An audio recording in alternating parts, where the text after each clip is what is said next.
Hay una pregunta que llevo años haciéndome y todavía no sé si tengo una respuesta definitiva. La pregunta es esta: ¿cuánto de lo que acumulamos en nuestra vida nos pertenece realmente? ¿Y cuánto nos pertenece a nosotros? Trabajé 40 años como arquitecto.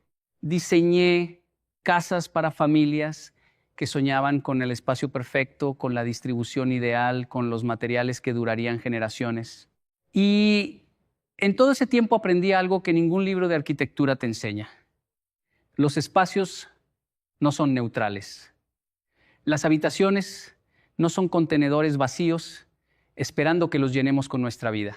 Los espacios respiran, los espacios acumulan, los espacios recuerdan. Y cuando uno entiende eso de verdad, cuando lo siente en los huesos y no solo lo piensa en la cabeza, comienza a ver su propia casa con ojos completamente diferentes. Yo tardé demasiado en entenderlo.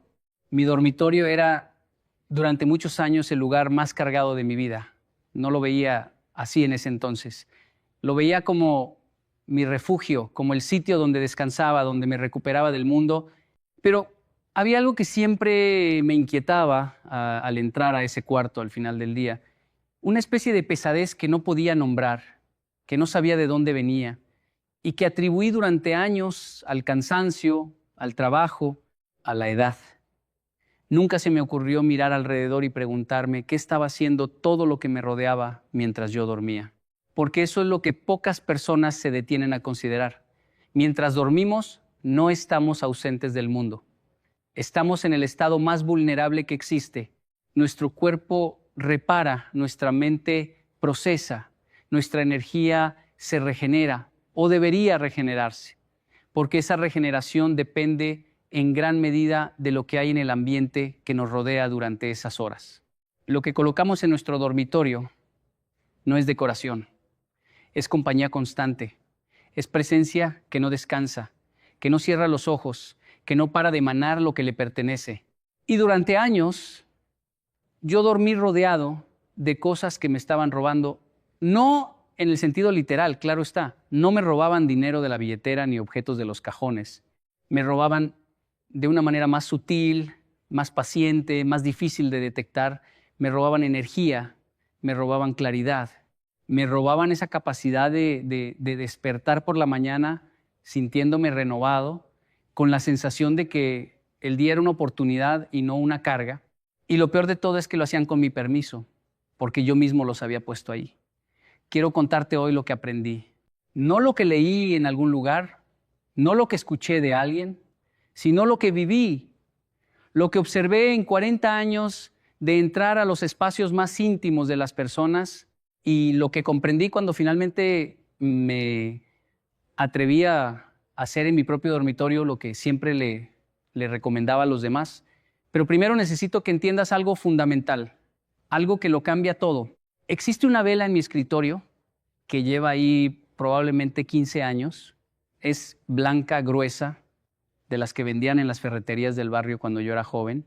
Mi madre la compró para una emergencia que nunca llegó y cuando ella murió la vela quedó. Pasó de su casa a la mía, del comedor a la biblioteca, de la biblioteca al dormitorio y finalmente al escritorio donde está ahora.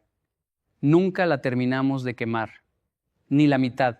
Está ahí, consumida apenas 1 centímetro desde la punta, con el pabilo ennegrecido de esa única vez que la encendimos en un apagón, hace tanto tiempo que ni recuerdo exactamente cuándo fue.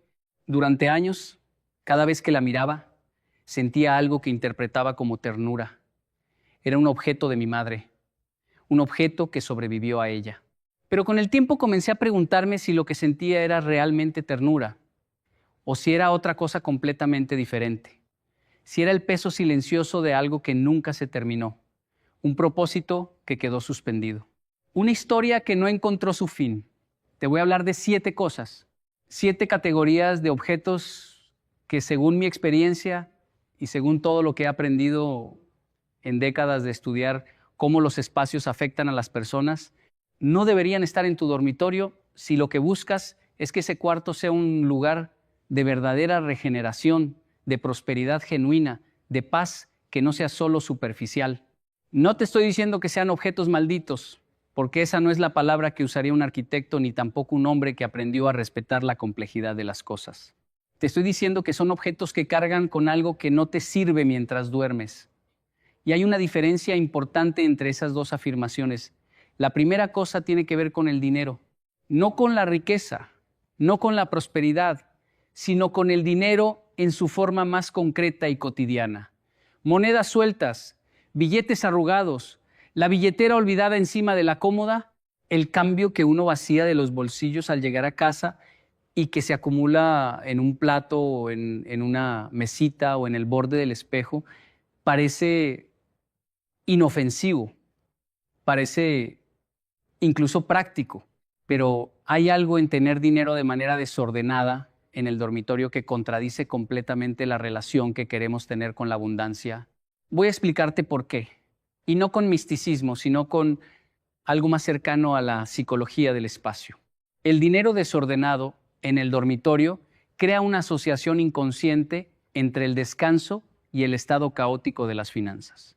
Cuando tu mente, en ese estado liminal entre la vigilia y el sueño, percibe ese desorden, no lo interpreta como riqueza, lo interpreta como lo que es: dinero mal administrado, dinero sin rumbo, dinero que no sabe a dónde va. Y esa imagen, repetida noche tras noche, construye un patrón. Los patrones se vuelven creencias, las creencias se vuelven realidad. Conozco a un hombre que durante 20 años tuvo una alcancía rota en el dormitorio. La mitad de las monedas estaban dentro, la otra mitad desparramadas en el cajón de la mesita. Me contó que esos fueron los 20 años más estancados de su vida económica.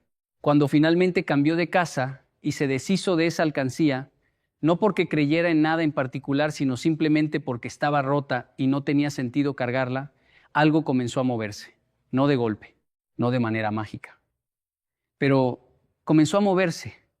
Yo no le atribuyo eso a la alcancía en sí misma, le atribuyo al acto de soltar lo que está roto, al acto de dejar de convivir cada noche con la imagen del dinero que no llega a ningún lugar.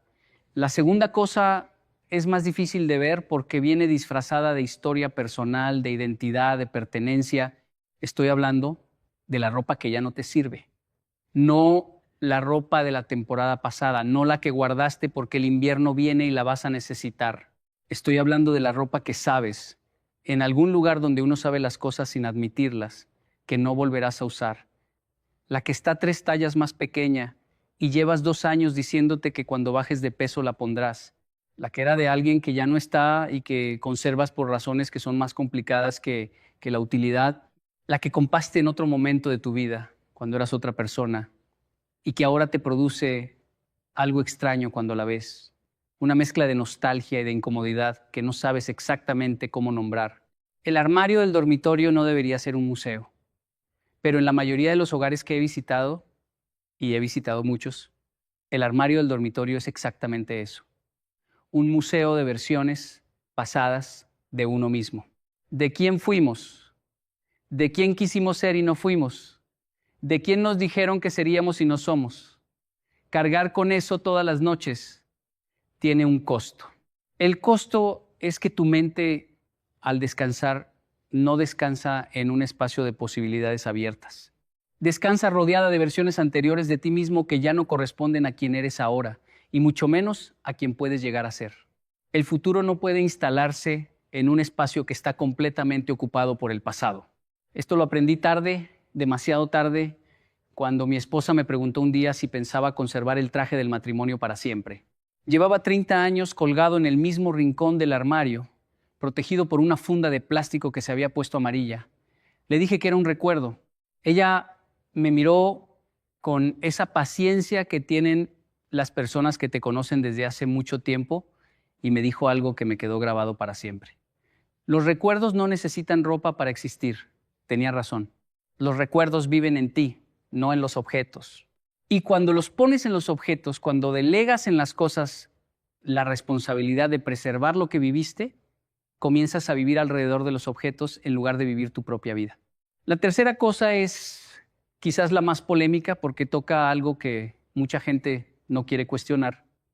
Las imágenes religiosas o espirituales que no fueron elegidas con conciencia. Quiero ser muy cuidadoso aquí, porque no estoy diciendo que la espiritualidad no pertenece al dormitorio. Estoy diciendo algo completamente diferente.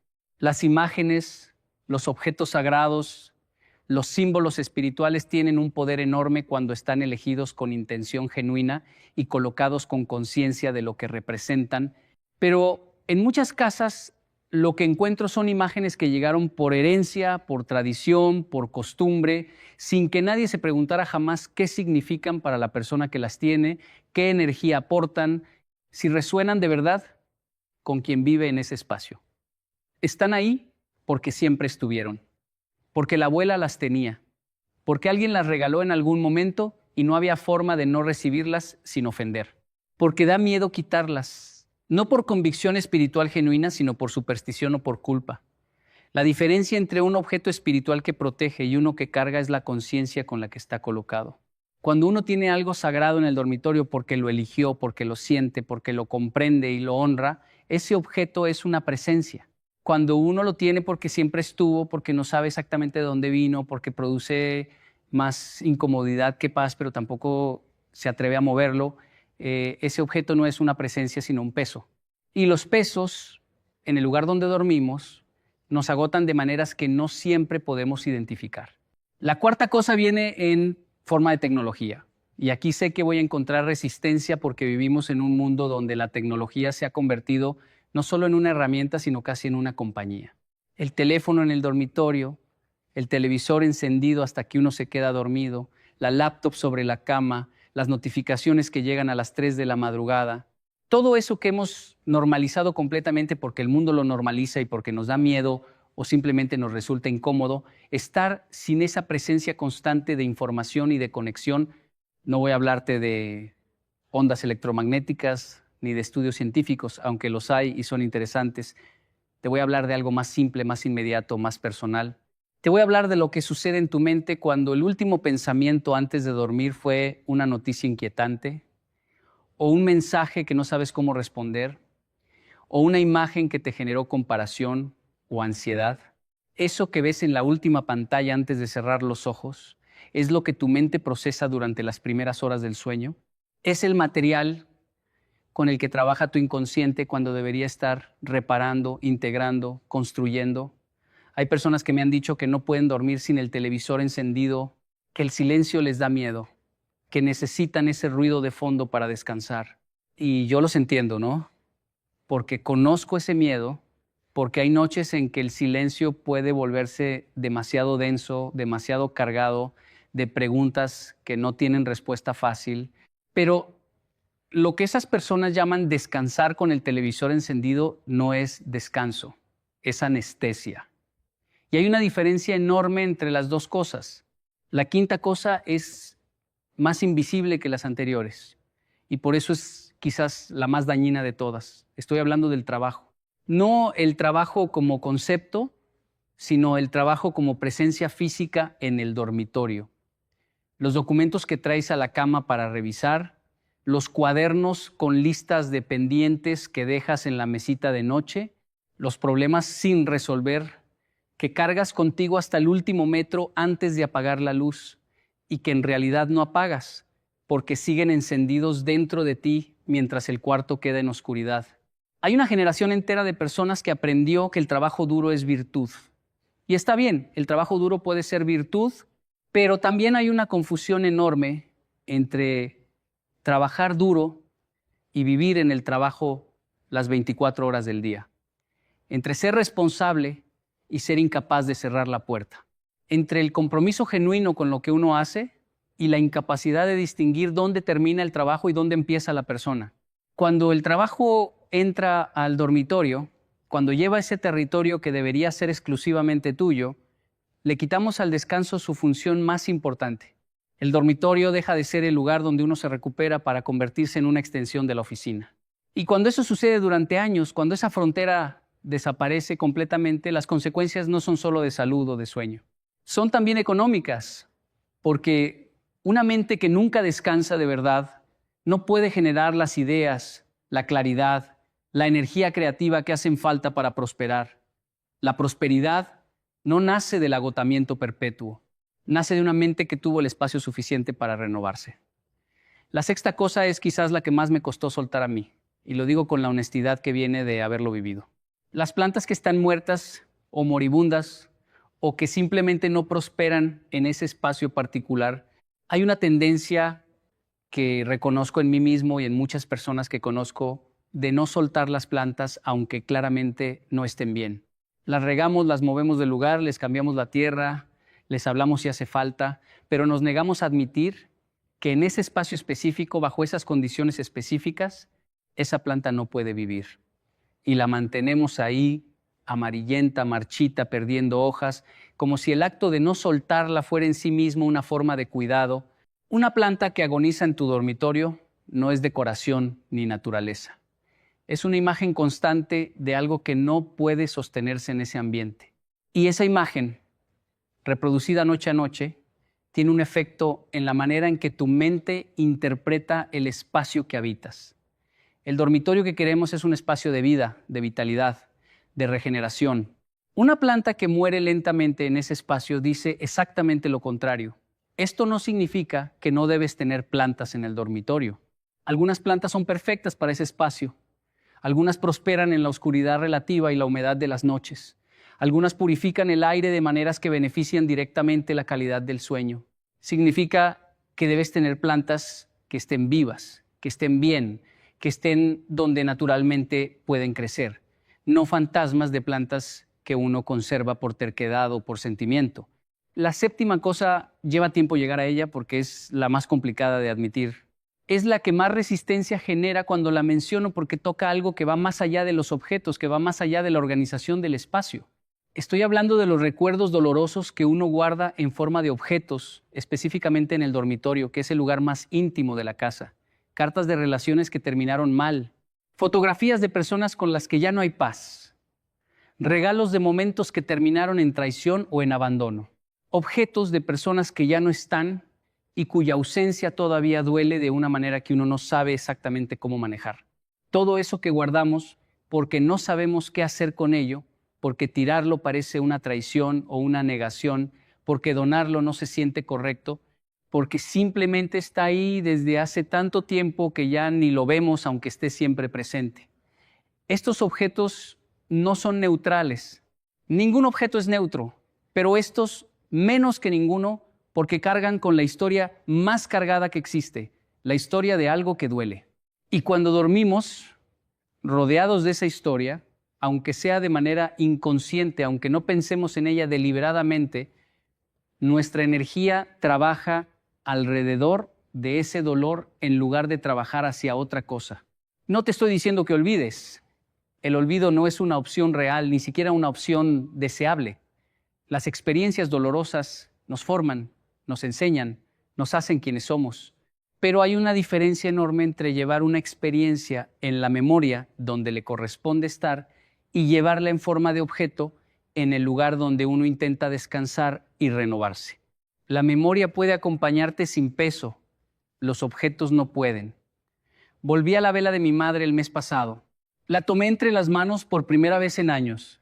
La sostuve un momento, pensé en ella, en su casa, en el olor de su cocina los domingos de invierno, en sus manos que eran las manos más trabajadoras que he conocido en mi vida. Y entonces la llevé al jardín, la planté en la tierra del macetón grande que está al lado de la puerta, la encendí y la dejé quemarse hasta el final por primera vez. No fue un acto de olvido, fue todo lo contrario. Fue un acto de honrar lo que esa vela nunca llegó a ser, que es exactamente lo que ella hubiera querido, que se usara, que alumbrara, que terminara su propósito en lugar de quedar suspendida para siempre en un estado de espera que no le servía a nadie. Quedé mirando la llama hasta que se apagó sola, cuando el último centímetro de cera desapareció en la tierra, y lo que sentí no fue pérdida. Lo que sentí fue algo que no tengo exactamente una palabra para nombrar, algo que estaba entre el alivio y la gratitud y la ligereza, como cuando uno exhala después de haber estado mucho tiempo conteniendo el aire sin darse cuenta.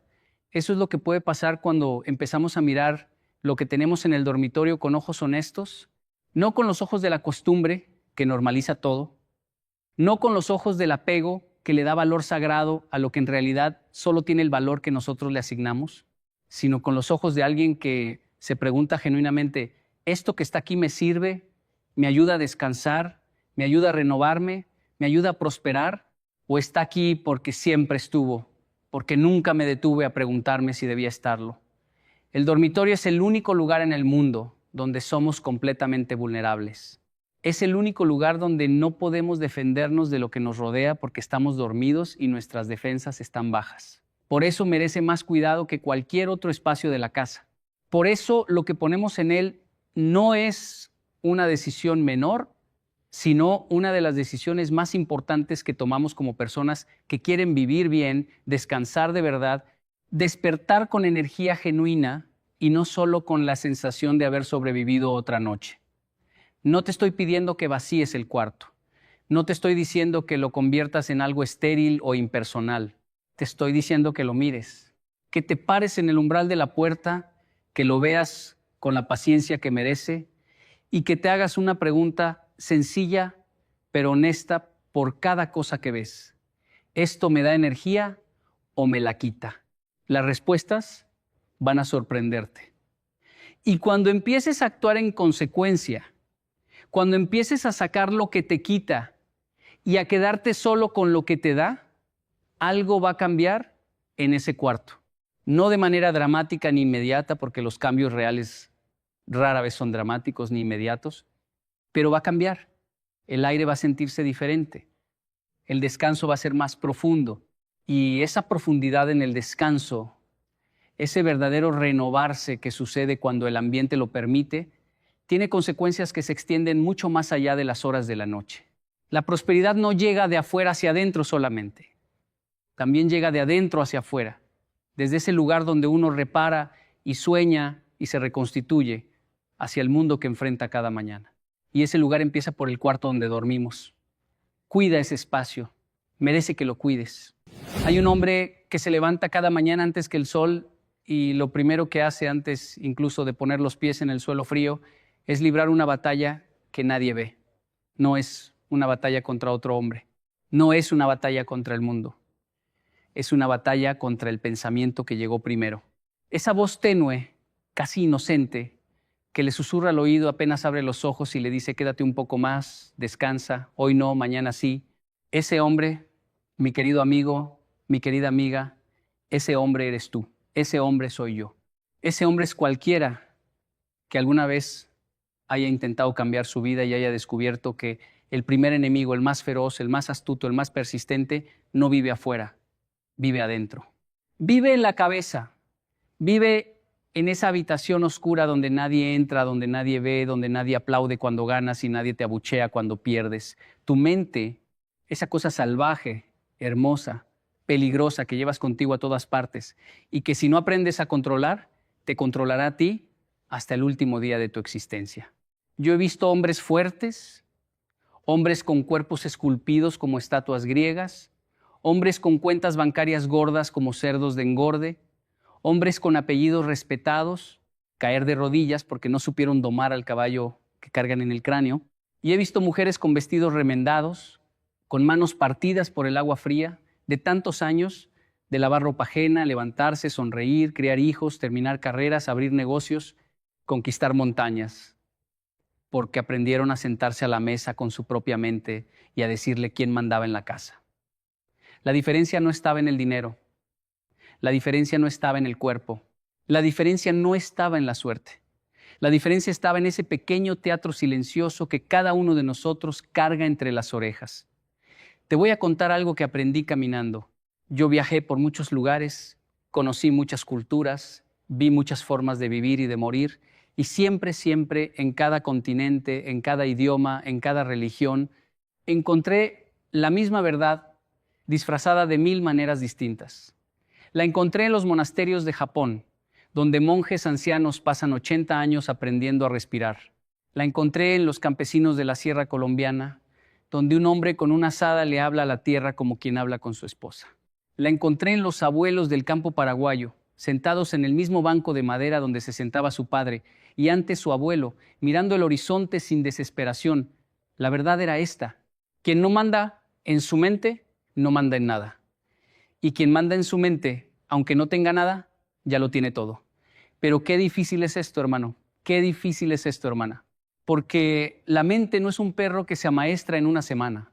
La mente es un río.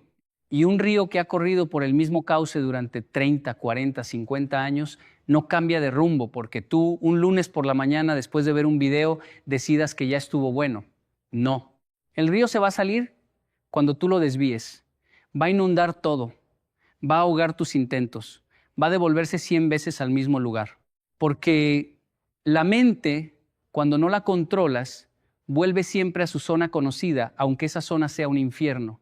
Prefiere un infierno familiar a un cielo desconocido. Esa es la trampa. Esa es la cárcel sin barrotes en la que millones de personas mueren cada día sin haber vivido un solo segundo en libertad. Yo conocí a un señor una vez en un café de un pueblo cuyo nombre ya no recuerdo. Tendría unos 65 años, las manos manchadas por el sol, los ojos cansados, pero algo en su mirada me detuvo. Me senté a su lado sin preguntarle, le pedí un café al mesero y me quedé en silencio. Después de un rato él habló.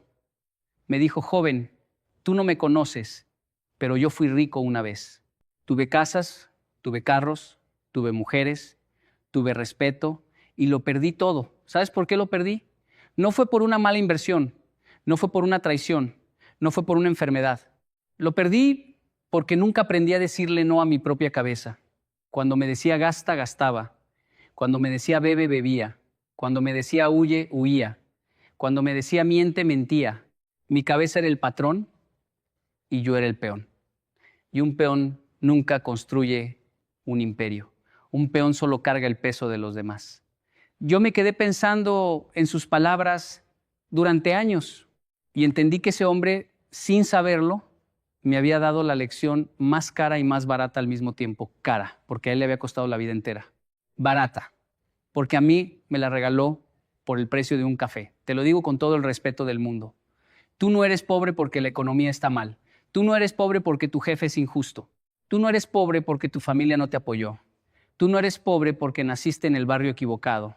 Tú eres pobre, sí lo eres, porque tu mente te convenció hace mucho tiempo de que ese era tu lugar y tú, sin darte cuenta, firmaste el contrato. Y cada día que pasa, sin que te obligues a controlar lo que piensas, sin que te obligues a vigilar lo que sientes, sin que te obligues a corregir lo que decides, estás renovando ese contrato. Estás firmando con tinta invisible un acuerdo de permanencia en la mediocridad. Y el universo, que es muy obediente, te cumple al pie de la letra. Te da exactamente lo que tú mismo estás pidiendo a gritos sin querer. Hay una palabra antigua que los griegos usaban, una palabra que ya casi nadie usa. La palabra es enkrateia. Significa dominio de sí mismo. Significa poder sobre uno mismo. Y los griegos consideraban que esa era la virtud más alta a la que un ser humano podía aspirar. Más alta que la valentía, más alta que la justicia, más alta que la sabiduría. Porque sin encrateia, sin dominio propio, ninguna otra virtud sobrevive. Puedes ser el más sabio, pero si no controlas tu mente vas a hablar de más en el momento equivocado y vas a perderlo todo. Puedes ser el más valiente, pero si no controlas tu mente, vas a entrar en peleas que no te corresponden y vas a salir mutilado. Puedes ser el más justo, pero si no controlas tu mente, un día te traicionará tu propio corazón y harás lo que jurabas no hacer. El dominio propio es el suelo. Sin suelo, no hay casa. Sin casa, no hay refugio. Sin refugio, no hay vida. Y aquí viene la pregunta que me sacude, la pregunta que me obliga a sentarme y a respirar despacio. ¿Cómo se construye eso, Yokoi? ¿Cómo se construye el dominio propio cuando uno no nació con él? ¿Cómo se aprende a mandar en la propia cabeza cuando lleva uno toda la vida siendo mandado por ella? Y mi respuesta, después de muchos años de buscarla, después de muchas caídas, después de muchos amaneceres luchando contra la voz cómoda, es siempre la misma. Se construye un día a la vez. Se construye en lo pequeño. Se construye en lo que nadie ve.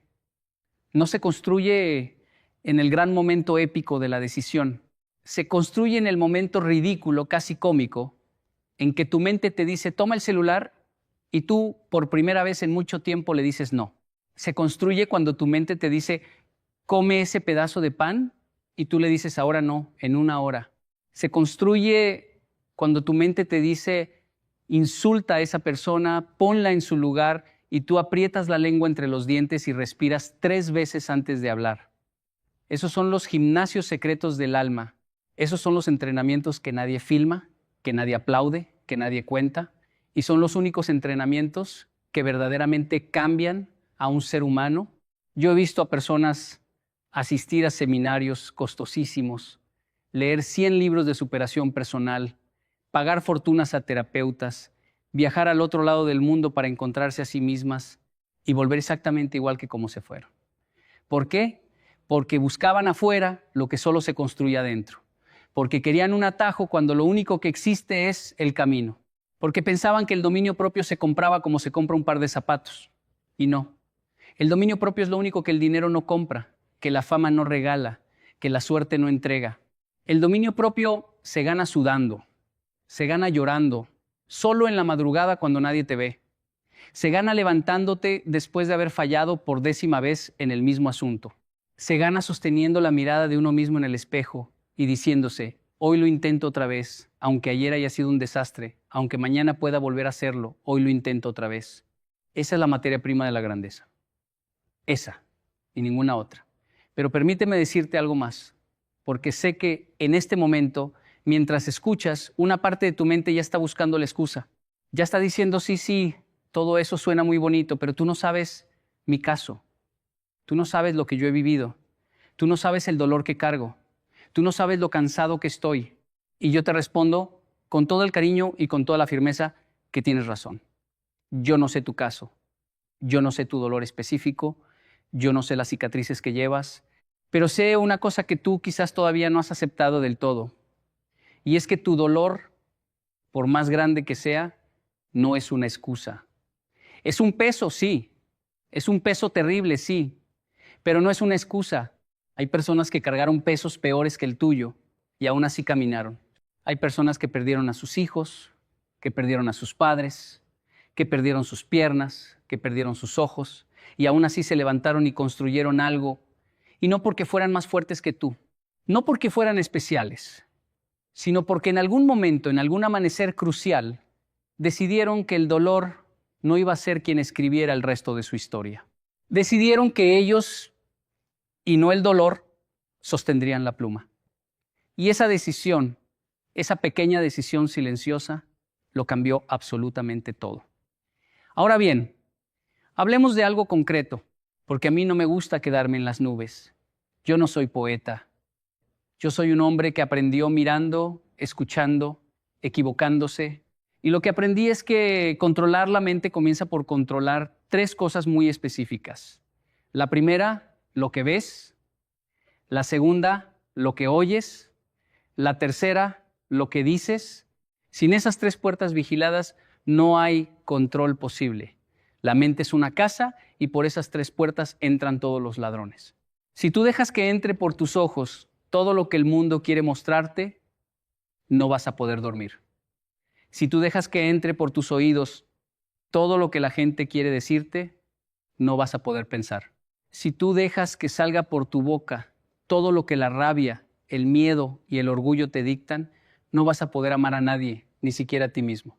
Yo viví durante años en lugares donde la gente estaba bombardeada por imágenes a toda hora, pantallas en las calles, pantallas en los buses, pantallas en los baños, pantallas en los bolsillos, y veía cómo esa gente, sin darse cuenta, iba perdiendo la capacidad de estar consigo misma, iba perdiendo el silencio, iba perdiendo la quietud, iba perdiendo la imaginación, porque ya no había espacio. Cada espacio que la naturaleza diseñó para el descanso del alma estaba siendo ocupado por algo que alguien quería venderle. Y yo me preguntaba, ¿esta gente, cuando muera, qué va a recordar? ¿Los anuncios? ¿Los videos? ¿Las peleas en las redes? ¿O algún atardecer, alguna conversación, algún abrazo? Lo que más nos llena no es lo que más consumimos. Y lo que más consumimos, casi siempre, es lo que más nos vacía. Esa es una contradicción que el ser humano moderno tiene que mirar de frente si quiere salvarse. Cuida tus ojos, amigo mío, Cuida tus ojos como cuidarías una herida abierta. No dejes que cualquier imagen entre. No dejes que cualquier video te robe una hora que después te va a hacer falta cuando estés en el hospital y no haya tiempo para nada.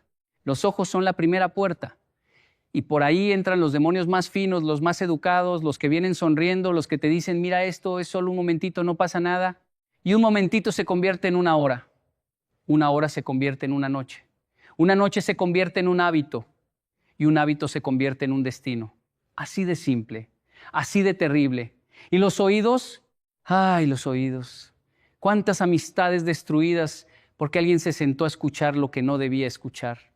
¿Cuántos matrimonios arruinados porque uno de los dos prestó el oído a la persona equivocada en el momento equivocado?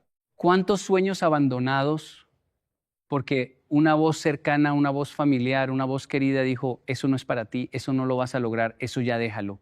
Y el otro, sin darse cuenta, recibió esa frase como quien recibe una bala.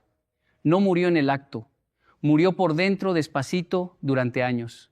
Te lo digo con toda mi alma, selecciona lo que oyes. Selecciona a quien escuchas. No todo el que te habla merece que le abras esa puerta sagrada. No toda voz tiene derecho a entrar en el templo de tu interior. Hay voces que te edifican y hay voces que te demuelen. Y a veces las que te demuelen vienen de las personas que más quieres. Eso es lo más doloroso. Pero la verdad es la verdad. Quien no aprende a filtrar lo que entra por sus oídos, termina viviendo la vida que otros eligieron para él. Y la boca. La tercera puerta, la más peligrosa de las tres. Porque por ahí no solo entra, por ahí también sale. Y lo que sale por la boca de un hombre define el clima del mundo a su alrededor. Si tú hablas siempre de quejas, vas a vivir rodeado de razones para quejarte. Si tú hablas siempre de carencia, la carencia se va a sentar contigo en cada comida. Si tú hablas siempre de enemigos, los enemigos van a aparecer hasta debajo de las piedras. Pero si tú aprendes a hablar con cuidado, a hablar despacio, a hablar verdad, a hablar bendición, el mundo se va a reorganizar a tu alrededor.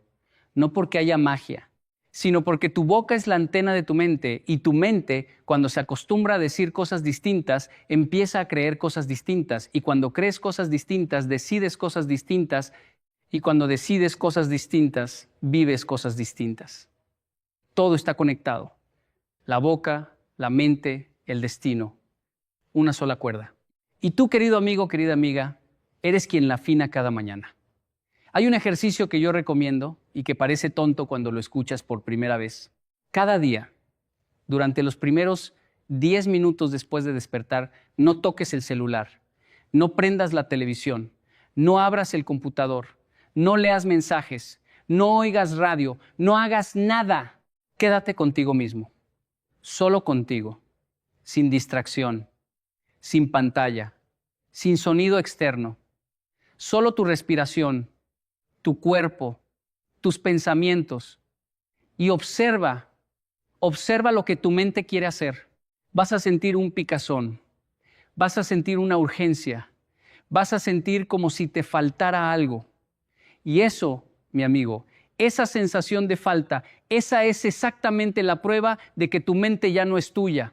Es de quien diseñó las aplicaciones que tienes instaladas, es de quien quiere que vivas comparándote, es de quien gana dinero cuando tú gastas tu atención. Y la atención, te lo digo, es la moneda más valiosa que un ser humano posee en el siglo XXI. La que sabe administrar su atención es rica, aunque no tenga dinero. El que regala su atención a cualquiera es pobre, aunque tenga millones. La atención es el oro nuevo. Y casi nadie se ha dado cuenta. 10 minutos, solo 10 minutos. Parece poco, ¿verdad? Pero hazlo durante un mes y vas a empezar a notar cosas. Vas a empezar a notar pensamientos que llevabas años teniendo y nunca habías escuchado bien. Vas a empezar a notar emociones que estaban escondidas debajo del ruido. Vas a empezar a notar deseos verdaderos, no los que la publicidad te impuso, sino los tuyos, los antiguos, los que tenías cuando eras niño y todavía no te habían dicho que no se podía. Y eso, ese reencuentro contigo mismo, es el comienzo del dominio propio, porque no se puede controlar lo que no se conoce. Y la mayoría de las personas no se conoce. Vive con un extraño en la cabeza, le hace caso a un extraño durante toda su vida. y se sorprende cuando al final no se reconoce ni en el espejo ni en su historia. Te quiero contar una imagen que se me quedó grabada hace muchos años. Yo estaba en un país lejano, en un pueblo de montaña, y vi a un anciano podando un árbol bonsái. El árbol tenía, según me dijeron, más de 200 años. 200 años. Más viejo que mi país. Más viejo que muchos de los imperios que han caído. Y ese árbol, que cabía en una maceta del tamaño de un plato de sopa, era una de las cosas más majestuosas que he visto en mi vida. El anciano cortaba con unas tijeras pequeñísimas, con una paciencia que parecía sobrehumana, una ramita aquí, una hojita allá. Le pregunté, por medio de un traductor, cuánto tiempo le dedicaba al día. Me dijo, 5 minutos. Le pregunté cuántos años llevaba con ese árbol. Me dijo, 40 años. Y entonces hizo la cuenta él mismo en voz baja y me dijo, son aproximadamente 1,200 horas. Una vida entera de un hombre puede medirse en 1,200 horas dedicadas a un solo árbol. Y ese árbol, esa pequeña obra de arte viva, era el resultado de 5 minutos diarios sostenidos durante 4 décadas. Y yo me quedé pensando, si un hombre puede transformar un árbol salvaje en una obra maestra con 5 minutos al día durante 40 años, ¿qué no podría hacer con su propia mente si le dedicara el mismo tiempo, la misma constancia, la misma reverencia? Pero no lo hacemos. No le dedicamos a nuestra mente ni la 10ª parte del tiempo que le dedicamos a las novelas, a las noticias, a los chismes, a las redes. La descuidamos, la dejamos crecer salvaje, llena de espinas, de ramas torcidas, de hojas muertas, y después nos quejamos de que la vida no nos da lo que queremos. La vida nos da exactamente lo que cultivamos. Y si no cultivamos nada, recibimos exactamente nada. Pero si cultivamos con paciencia, con disciplina, con amor, 5 minutos al día, 1,200 horas a lo largo de 40 años, tendremos al final algo que será nuestro, completamente nuestro, y que tendrá el poder de inspirar a cualquiera que lo vea. Yo sé que muchos de ustedes están pasando por momentos difíciles. Yo sé que algunos están escuchando esto en la oscuridad de una habitación, después de una pelea, después de una pérdida, después de una traición. Yo sé que otros están escuchando mientras conducen camino al trabajo, con el estómago apretado por la angustia de fin de mes. Yo sé que algunos están escuchando en silencio, con audífonos, para que nadie en la casa los vea llorar. Y a todos ustedes les digo lo mismo, no estás solo. Lo que sientes lo han sentido millones antes que tú. Lo que cargas lo han cargado millones antes que tú. Y muchos, contra todo pronóstico, salieron. Y si ellos salieron, tú también puedes salir. Pero no vas a salir esperando que el mundo afuera cambie. Vas a salir cuando el mundo de adentro cambie. Y el mundo de adentro cambia con el control de la mente. Y el control de la mente comienza hoy, no mañana. No el lunes. No cuando termines de pagar las deudas. No cuando los hijos crezcan. Hoy, en este preciso minuto en que estás escuchando estas palabras, hay algo que los maestros antiguos sabían y que el mundo moderno olvidó, y es que la libertad verdadera no consiste en hacer lo que uno quiere. La libertad verdadera consiste en no ser esclavo de lo que uno quiere. Léeme bien, porque ahí está la trampa de nuestra época.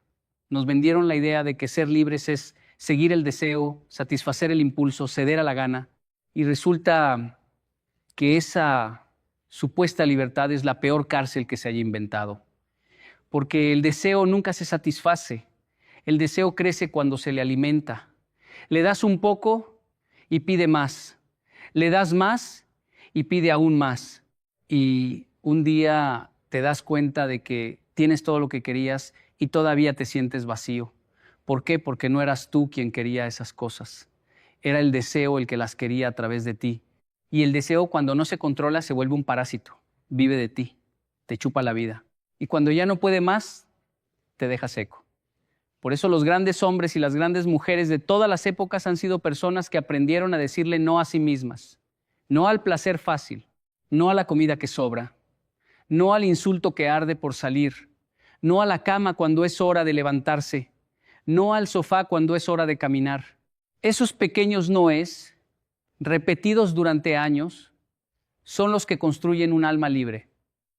Y un alma libre, créeme, vale más que todo el oro del mundo.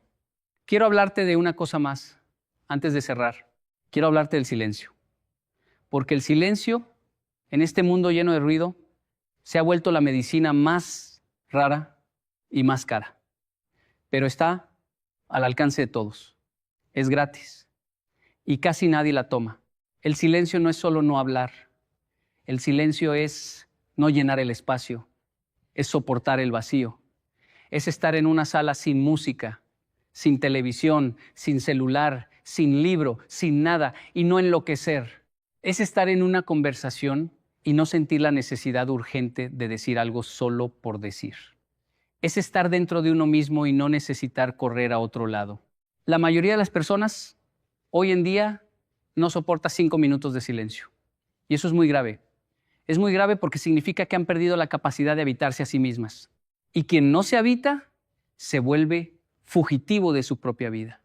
Vive corriendo hacia adelante, hacia adelante, hacia adelante, sin saber por qué, sin saber a dónde. Solo corriendo hasta que un día el cuerpo se cansa, se enferma, se quiebra. Y entonces, en la cama del hospital, llega el silencio que tanto evitó, pero llega tarde. Llega cuando ya no hay tiempo de aprender, llega cuando ya no hay espacio para reconciliarse. Por eso te ruego, hermano, hermana, busca el silencio antes de que Él te busque a ti. Practícalo, cultívalo, háblalo en tu propia casa, con respeto, como quien recibe a un invitado importante, porque en el silencio, y solo en el silencio, escucharás esa voz pequeña y verdadera que llevas dentro y que el ruido del mundo ha estado ahogando durante años. Esa voz tiene cosas que decirte, cosas importantes, cosas que ni tu mejor amigo ni tu mejor terapeuta podrán decirte jamás. Pero solo habla en silencio, solo entonces, solo ahí. Hay días, te lo confieso, en que yo mismo siento que no puedo. Hay días en que mi mente me grita más fuerte que de costumbre, en que las preocupaciones se sientan a mi alrededor como cuervos, en que el cansancio me pesa más que la voluntad. Y en esos días, ¿sabes lo que hago? No hago nada heroico, no hago nada que merezca una película, solamente me levanto, me lavo la cara con agua fría, me miro al espejo durante 10 segundos y digo en voz baja, hoy también vamos a pelear. Hoy también vamos a perder algunas batallas. Hoy también vamos a ganar otras. Hoy también vamos a estar vivos. Y eso es suficiente. Eso es más que suficiente. Porque la vida no se gana en grandes momentos. La vida se gana en el sostenimiento, en el aguantar, en el no soltar cuando todo te invita a soltar, en el seguir creyendo cuando hace mucho que dejaste de tener pruebas. La fe, la verdadera fe, no es la del domingo en el templo con flores y cantos. Esa también, claro que sí. Pero la fe profunda, la fe que mueve montañas, es la del martes cualquiera, cuando nadie te ve, cuando nadie te aplaude, cuando todo está gris y tú, contra toda lógica, sigues haciendo lo que hay que hacer. Esa es la fe que el cielo escucha. Esa es la fe que la vida recompensa, aunque a veces tarde más de lo que quisiéramos. Te dejo con una imagen. La imagen de un hombre, cualquier hombre, podría ser tú, podría ser yo, sentado en el borde de su cama, en una habitación humilde, con la luz de la madrugada apenas asomándose por la ventana. Ese hombre tiene una decisión que tomar. No es una decisión grande, no va a salir en los periódicos, no la sabrá nadie. La decisión es esta. ¿Se va a dejar llevar por lo que su mente le está diciendo o va a controlar lo que su mente le está diciendo? Esa decisión, repetida cada mañana, durante años, durante décadas, es la que separa a un hombre que vive de un hombre que sobrevive, a una mujer que florece de una mujer que se marchita, a una vida que vale la pena ser contada, de una vida que se pierde sin dejar huella. Oblígate. Esa es la palabra. Oblígate. Suena dura, suena antigua, suena hasta cruel, pero es la palabra correcta, porque la mente, sin obligación, no se mueve. La mente, dejada a su antojo, se queda donde está. como un caballo viejo que ya no quiere salir del establo y tú tienes que ser el jinete. Tú tienes que tomar las riendas. Tú tienes que decidir con firmeza pero sin crueldad, con amor pero sin debilidad, hacia dónde vas. Y oblígate a ir, oblígate a levantarte temprano, oblígate a callar cuando quieres hablar de más, oblígate a hablar cuando quieres callar por miedo, oblígate a comer lo que tu cuerpo necesita, no lo que tu mente capricha. Oblígate a caminar aunque tengas pereza. Oblígate a perdonar aunque sientas rabia. Oblígate a creer aunque ya no te queden ganas. Oblígate, oblígate, oblígate. Cada día, cada hora, cada minuto, hasta que la obligación se vuelva costumbre.